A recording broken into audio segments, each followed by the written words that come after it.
오늘 우리에게 주시는 하나님의 말씀은 죄인을 찾아오신 예수님이라는 제목의 말씀입니다. 오늘 말씀을 통해 함께 은혜를 받도록 하겠습니다.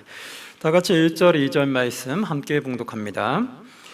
예수께서 배에 오르사 건너가 본 동네에 이르시니 침상에 누운 중풍병자를 사람들이 데리고 오거늘 예수께서 그들의 믿음을 보시고 중풍병자에게 이르시되 작은 자야 안심하라 내 죄사함을 받았느니라. 아멘. 네, 오늘 말씀은 중풍병자와 세리 마태라는 두 인물이 등장합니다. 그리고 두 인물을 통해서 우리에게서 하시고자 하는 예수님의 메시지가 있게 되죠. 어떤 말씀인지 한번 살펴보도록 할 텐데요. 첫 번째가 일단은 중풍병자입니다. 예수님께서 동네에 오셨을 때 중풍병자를 만나게 돼요. 2절 말씀에 보면 이렇게 나오는데요. 침상에 누운 중풍병자를 사람들이 데리고 오거늘, 중풍병자 데리고 왔어요. 그런데 예수께서 그들의 무엇을 보셨어요? 믿음을 보시고 중풍병자에 이르시되 작은 자야 안심하라 내 죄사함을 받았느니라. 자, 이제 치유해주는 사건이 일어나죠. 중풍병자가 예수님께 왔는데 예수님은 그의 무엇을 보셨다고 말해요? 믿음을 봤다. 우리가 하나님께 놀라운 능력을 경험하기 위해서는 우리의 무엇을 주님에게 보여야 될까요? 믿음이에요. 내가 건강한 걸 보여주는 것도 아니고, 내가 권력이 많다는 걸 보여주는 것도 아니고, 내가 물질이 많다는 걸 보여주는 것도 아니에요. 내가 보여주는 건 오직 하나, 예수님 한 분이면 저의 어떠한 어려운 상황 속에서도 구원해 주실 걸 믿습니다 라는 그 믿음이에요. 예수님이 전지전능하시기 때문에, 하나님의 아들이시기 때문에 불가능한 것이 없으신 것을 제가 믿습니다.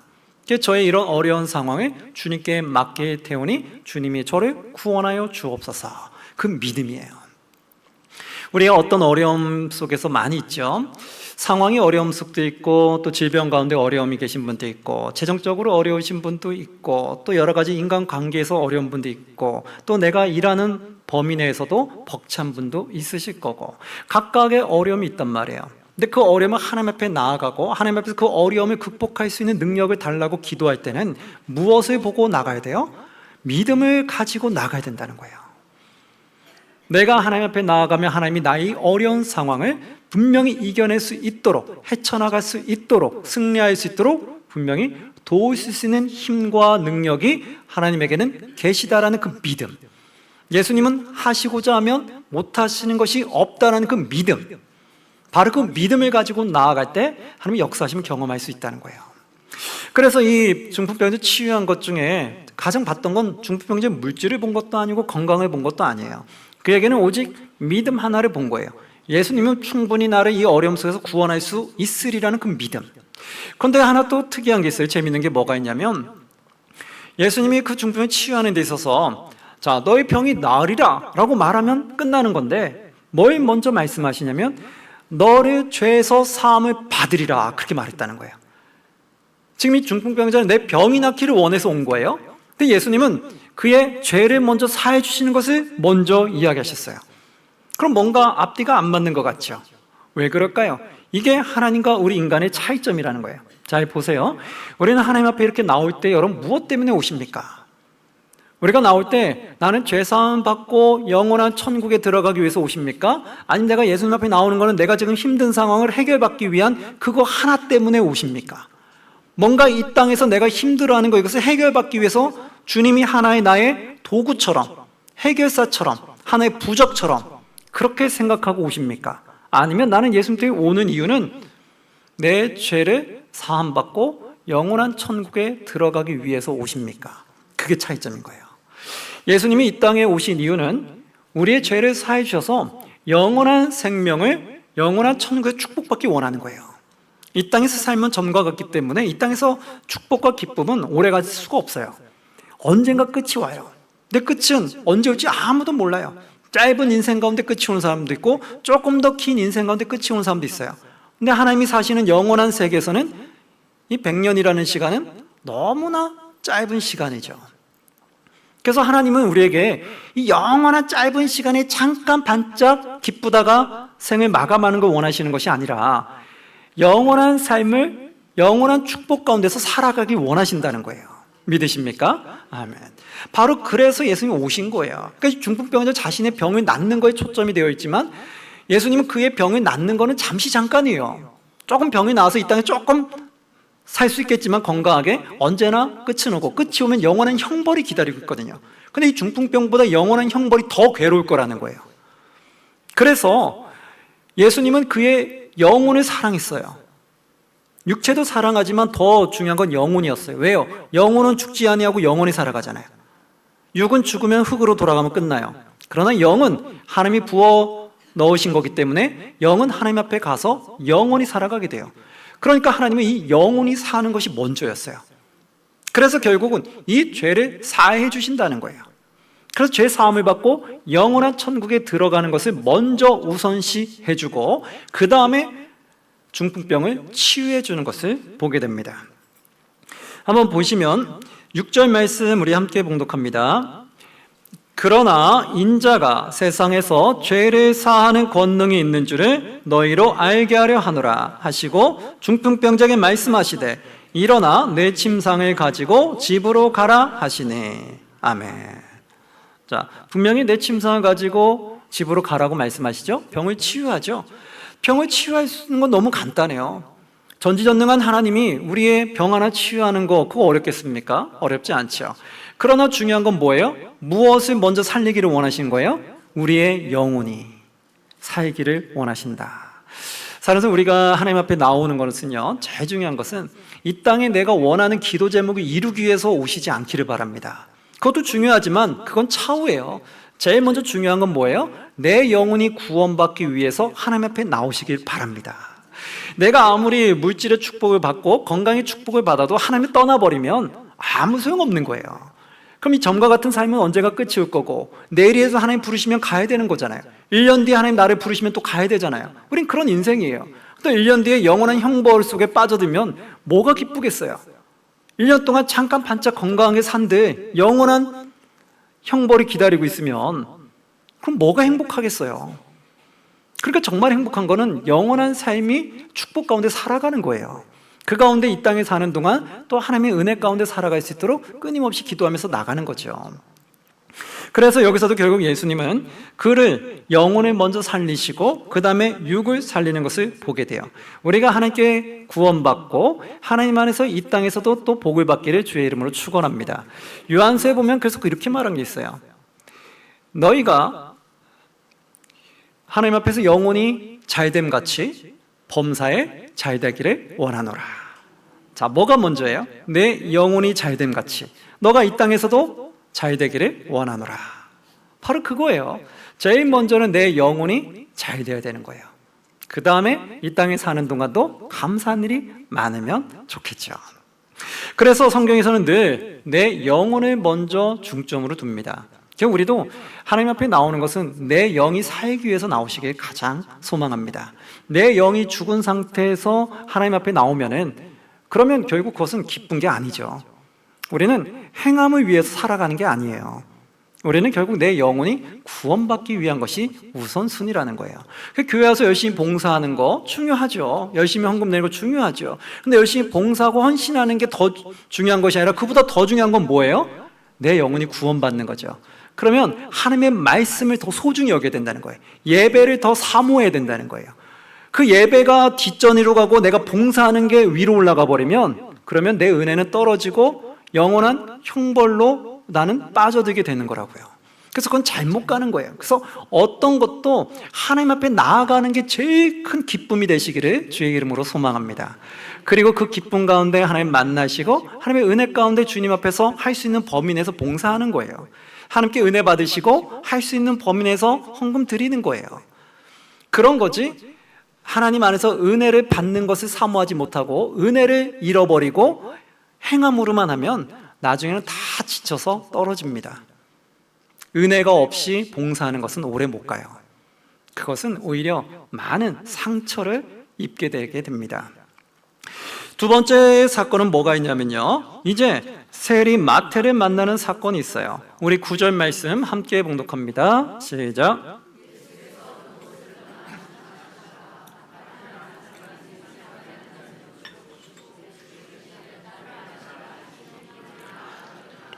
아멘. 자, 두 번째는 이제 세리 마태를 만나요. 예수께서 그곳을 떠나 지나가시다가 마태라는 사람이 세간에 앉아 있는 것을 보시고 이르시되 나를 뭐하라? 따르라 하시니 일어나 뭐했다? 따르니라. 자, 세리 마태, 유대인들 중에서는 부정한 자로 낙인 찍힌 자예요. 왜 그랬을까요? 같은 유대인인데 로마의 식민지로 있을 때 로마에 붙어서 이들에게 세금을 걷는 자였어요. 근데 세금을 걷는데 그 세금을 거짓말로 속여서 더 많이 걷어온 거예요. 근데 이 백성들은 모르죠, 이게 어떻게 되는지 잘. 그런데 그 더 많이 걷어서 그 차액을 자신의 것으로 만들어버리죠. 그 부를 축적하는 거예요. 이 세리들은 되게 부자처럼 잘 살았어요. 그러니까 이걸 보았을 때 유대인들은 로마에 붙어 있는 것도 그렇고, 그리고 거짓말하는 것도 그렇고, 자신의 부를 위해 살아가는 것도 다 부정한 거죠. 하나님과 반대로 살아가는 거. 그래서 부정하다 했기 때문에 세리들은 멀리 했어요. 근데 예수님은 그러한 세리한테 가서 나를 따르라고 말씀하는 거예요. 사람들은 죄인이라고 낙인 찍고 가까이 하기 싫었던 그 자를 예수님은 찾아가서 다시 오게끔 만들었다는 거죠. 왜 그랬을까요? 예수님이 이 땅에 온 것은 누구를 살리기 위해서? 죄인을 살리기 위해서라는 거예요. 우리 인간은요, 의인은 아무도 없어요. 그렇죠. 의인은 하나님이 칭해주는 거예요. 내가 진짜 의롭기 때문에 의인으로 칭함받는 것이 아니라 죄인인데 하나님이 나를 구원하시기 위해서 예수님의 보혈의 피로써 우리를 거룩하게 덮여주시는 거예요. 그래서 거룩한 옷을 덮여서 잿덩어리지만 예수님의 보혈의 피로 덮어주셔서 의롭다고 칭해주신 거예요. 그래서 우리는 잿덩어리지만 구원을 받게 되는 거예요. 그 이유는 내가 진짜 의인이라서 구원받는 것이 아니라 잿덩어리지만 누구의 피로 인해서? 예수님의 피로 인해서 우리가 의인이라고 칭함 받았기 때문에 구원받는 거라는 거예요. 그러니까 우리가 의인이라고 착각하면 안 돼요. 그러니까 우리가 세상에서 많이 잘났다고 하는 사람들이 어떻게 돼요? 자기보다 좀 부족하다는 사람은 이용하려고 하고 무시하려고 하고 멸시하려고 하죠. 그리고 세상에서는 이래져요. 나는 돈 많아야 된다. 세상에서는 이러져요. 권력이 높아야 된다. 왜요? 사람들한테 무시당하고 싶지 않으니까.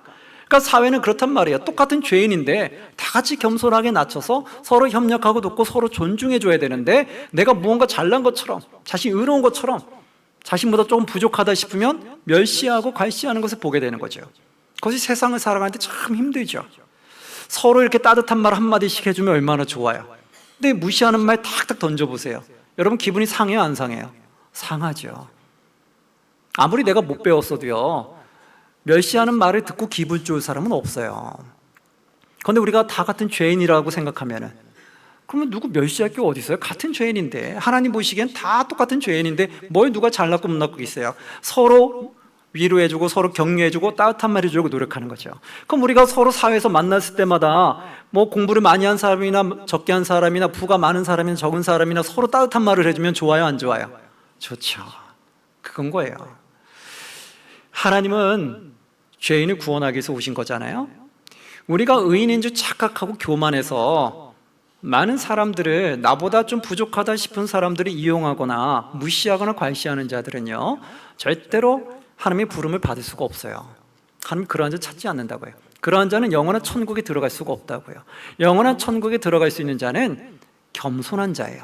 내가 죄인임을 깨닫고 나를 낮추고 다른 사람을 높이려고 하는 자, 다른 사람 따뜻하게 품어주려고 하는 자, 그러한 자가 하나님이 찾는 자, 예수님이 부르는 자라는 거예요. 그래서 뒤에 보시면 10절 11절에 이렇게 나와요. 예수께서 마태의 집에서 앉아 음식을 잡수실 때에 마태의 집에서 음식을 드셨어요. 근데 많은 세리와 죄인들이 왔어요. 즉 하나님 말씀과 떨어져 사는 자들이겠죠. 그러한 자들이 하나님 앞에 와서 예수와 그의 제자들과 함께 앉았어요. 근데 11절에 보니까 바리새인들이 보고 그의 제자들에게 이르되 어찌하여 너희 선생은 세리와 죄인들과 함께 잡수시느냐, 이렇게 나온 거예요. 지금 본인들은 의인이라 생각하는 거예요. 바리새인들도 똑같은 죄인이거든요. 그런데 왜 너의 선생은 세리와 죄인들과 함께 식사하냐는 거예요. 하나님은 죄인들을 구원하기 위해서 예수님을 보낸 건데 자신들을 의인이라 생각하니까 그게 인정이 안 되는 거예요. 즉 하나님 입장에서 바라보는 것이 아니라 자신의 입장에 교만하면서 바라보는 거예요. 아니 우리가 봤을 땐 저는 부정한 자들인데 왜 부정한 자들한테 왜 굳이 구원하려고 하냐? 왜 그들과 같이 식사를 하냐? 말이 안 되잖아 이거죠. 본인도 추악한 죄인이면서 하나님의 선물로 인해 예수 그리스도 보혈의 피로 인해 의인으로 칭함받고 구원받은 입장인데 본인이 뭔가 율법을 잘 지키고 신앙생활을 잘하고 뭔가 봉사를 많이 하고 헌금을 많이 했기 때문에 내가 잘났다 생각을 해서 그렇지 못한 사람을 비하하거나 비난한다. 그것은 오히려 내가 교만한 자의 자리에 앉아버리는 거예요. 우리는 하나님 앞에 철저히 낮춰야 돼요. 오히려 내가 많이 드릴 수 있는 건 기뻐하셔야 돼요. 왜요? 하나님께 많이 받아서 많이 드리는 거잖아요. 그러면 적게 받아서 적게 드리는 게 기쁘겠어요? 많이 받아서 많이 드리는 게 기쁘겠어요? 많이 받아서 많이 드리는 게 기쁘죠. 그럼 내가 많이 드리는 것에 대해서 교만해할 것이 아니라 잘난 체 할 것이 아니라 어떻게 해요? 더 하나님께 감사해야 하고 철저히 낮춰야 되는 거예요. 그래서 나보다 더 적게 받은 자를 긍휼히 여기고 그를 돕고 협력하려고 하는 거예요. 그런 거지 나보다 적게 받은 자를 무시하거나 괄시하려고 해서는 안 된다라는 거예요. 근데 바리새인들이 그런 행동을 했다는 거예요. 그러자 예수님이 이렇게 말씀하시죠. 12절 말씀해 보시면 우리가 많이 듣던 구절일게요. 예수께서 들으시고 이르시되 건강한 자에게는 의사가 뭐해요? 쓸데없고 그럼 병든 자에게야 뭐한다? 쓸데있느니라. 자, 이건 하나의 비유죠. 건강하다고 생각하는 자들은 의사를 찾지 않아요. 건강하다고 생각하는 자들에게는 의사가 필요가 없어요. 그러나 내가 뭔가 몸이 아프다, 안 좋다라고 생각하는 자들은 의사를 필요로 하죠. 그 말은 뭐예요? 자신이 지금 뭔가 상태가 안 좋은 거를 깨달은 자만이 의사를 필요로 하지 내가 상태가 안 좋은 거 전혀 모르고 건강하다고 생각하는 사람은 의사를 필요로 하지 않는다는 거죠. 영적으로 말하면 뭘까요? 내가 하나님 앞에 죄인이라는 생각을 가지면 하나님을 찾게 되어 있어요. 근데 내가 죄인이 아니라고 생각을 하면 하나님 찾지 않아요. 아유, 나는 내 능력 내 힘으로 다 살아가는데 뭐 내가 무슨 하나님으로부터 창조된 피조물이야? 나는 나야. 난 처음부터 그냥 생겨났고 난 내가 하나님이고 내가 신이야. 난 내가 주인이야. 난 내 힘으로 살아갈 거야. 모든 거 다 내 힘으로 살아가는 거야. 이렇게 생각하는 자, 교만한 자는 하나님이 필요로 하지 않는다는 거예요. 굳이 예수님이 필요로 하지 않아요. 그러나 우리는 나는 죄인입니다. 나는 능력이 없는 자입니다. 주님이 나에게 능력을 주셔야지 내가 행할 수 있고 주님이 나를 도우셔야지만이 제가 구원받을 수 있습니다. 주님이 저의 죄 사함을 해주셔야지만이 저는 구원받을 수 있습니다. 제 행함으로는 절대로 구원받을 수가 없습니다. 라고 자신을 인정하고 깨닫고 낮추는 자에게는 예수님이 필요한 거예요. 우리는 이제 예수님이 필요로 한다면 내가 철저히 죄인이라는 걸 깨달아야 돼요. 우리가 죄를 안 짓는다고요? 아니죠. 성경은 이렇게 말합니다. 처음에 아담과 하와를 지었을 때는요 선하게 지었다고 말해요. 하나님이 사람이 처음 지을 때 선하게 지었는데 마귀의 꾀임에 넘어가서 선악과를 먹게 되면서 선악과가 그 안에 들어가게 돼요. 그래서 선악과가 몸 안에 들어가게 되면서 결국 우리 안에는 선과 악이 공존하게 됐다고 해요. 그래서 우리는 선과 악이 공존하면서 이 악을 뽑아낼 수가 없어요. 그래서 우리가 선한 마음을 가지고 살아가기도 하고 또 악한 마음을 가지고도 살아간다는 거예요. 그건 인간은 누구나 다 그렇게 갈 수밖에 없다는 거예요. 아무도 악한 생각을 하나도 안 하고 선한 마음을 갖고 사는 사람은 있을까요? 없을까요? 전혀 없다라는 거예요. 이걸 뭐라고 말하냐? 원죄라고 말하는 거예요. 원죄는 우리가 뽑아낼 수 있는 게 아니에요. 지금 우리가 순간순간 죄를 지면서 회개하는 이게 원죄가 아니라 태어날 때부터 갖고 태어나는 그 악함, 그게 원죄라는 거예요. 그 악함 때문에 우리는 늘 끊임없이 죄를 져요. 그래서 그 죄를 적게 짓는 사람이 그나마 착해 보이는 거고 많이 죄를 짓는 사람이 악해 보이는 거예요. 그런 거죠. 죄를 짓지 않는 사람은 아무도 없다는 거죠. 그래서 우리가 그 인정해야 되는 거예요. 나는 언제든지 악해질 수 있다. 이걸 인정하시면 누구를 찾아야 돼요? 하나님 찾아야죠. 주님, 저는 언제든지 악해질 수 있습니다. 주님이 제 마음을 지켜주지 않으면 저는 언제든지 형벌로 떨어질 수 있는 자입니다. 언제든지 지옥불로 떨어질 수밖에 없는 저이기 때문에 주님이 제 마음을 좀 잡아주시옵소서. 주님의 성령님이 저를 좀 붙잡아 주옵소서. 그러니까 예수님 필요할 수밖에 없죠. 주님이 어떻게 안 필요해요? 내 힘으로 할 수가 없는 건데, 내 힘으로 악을 뽑아낼 수 없는데, 그럼 당연히 주님을 붙잡을 수밖에 없고, 주님은 그걸 아시기 때문에 하나님이 어떻게 하시어요? 우리의 힘으로 우리의 노력으로 죄를 뽑아낼 수 없기 때문에 악을 뽑아낼 수 없기 때문에 대신 방법을 취해준 게 누구를 보내는 거였어요? 독생자 예수 그리스도를 보내서, 죄가 없는 예수님을 보내서 십자가에 달려 돌아가시게 함으로 말미암아 십자가의 보혈의 피로 결국 우리를 죄를 사해 주셨다는 거예요. 즉 그 뭐냐면 악을 완전히 뽑아낸 게 아니에요. 악은 있지만 예수의 보혈의 피로 뭐예요? 흰 옷을 덮어주신 거라는 거예요. 신성한 옷을 덮어주셔서 우리를 의인으로 칭해줬다는 거예요. 그러니까 우리는 예수님 믿고 난 이후에도 악덩어리가 있잖아요. 그러니까 예수님이 믿고 난 이후에도 악한 생각을 할까요? 안 할까요? 할 수밖에 없다는 거예요. 그러나 우리 이제 누굴 붙잡으면 돼요? 하나님을 붙잡고 악한 생각이 커지지 않도록 끊임없이 기도하셔야 된다는 거예요. 그래서 성령이 우리를 붙잡아서 더 선한 길로 나아가고 악한 길로 나아가지 않도록 끊임없이 하나님을 찾아야 된다는 거예요. 바로 이러한 자를 주님은 찾고 계신다는 거예요. 그러한 자가 구원을 받는다는 거예요. 이걸 아시면 마지막 13절이 이해가 될 겁니다. 13절 함께 봉독합니다. 너희는 가서 내가 긍휼을 원하고 제사를 원하지 아니하노라 하신 뜻이 무엇인지 배우라. 나는 의인을 부르러 온 것이 아니요 죄인을 부르러 왔노라 하시니라. 아멘. 자, 이 말이 이제 이해가 되죠. 너희는 가서 내가 긍휼을 원하고 제사를 원하지 아니하노라 하신 뜻이 무엇인지 배우라는 거예요. 자, 긍휼을 원하고 제사를 원하지 않는다. 긍휼은 뭐야? 아까 말한 것처럼 우리가 죄인임을 알고 하나님의 성령의 인자하심을 구하고, 그리고 나서 우리가 서로 따뜻한 말을 해주는 거, 서로를 위로하려고 하는 거, 서로 하나가 될 노력하는 게 긍휼한 마음이잖아요. 그것이 하나님의 성품이기도 해요. 그러니까 긍휼을 원하고 제사를 원하지 않는다는 말은 뭐냐면, 제사는 하나님께 예배를 드리는 거잖아요. 근데 예배를 드리는 걸 정말 원하지 않는다는 것이 아니라 긍휼이 빠진 제사를 원하지 않는다는 뜻이에요.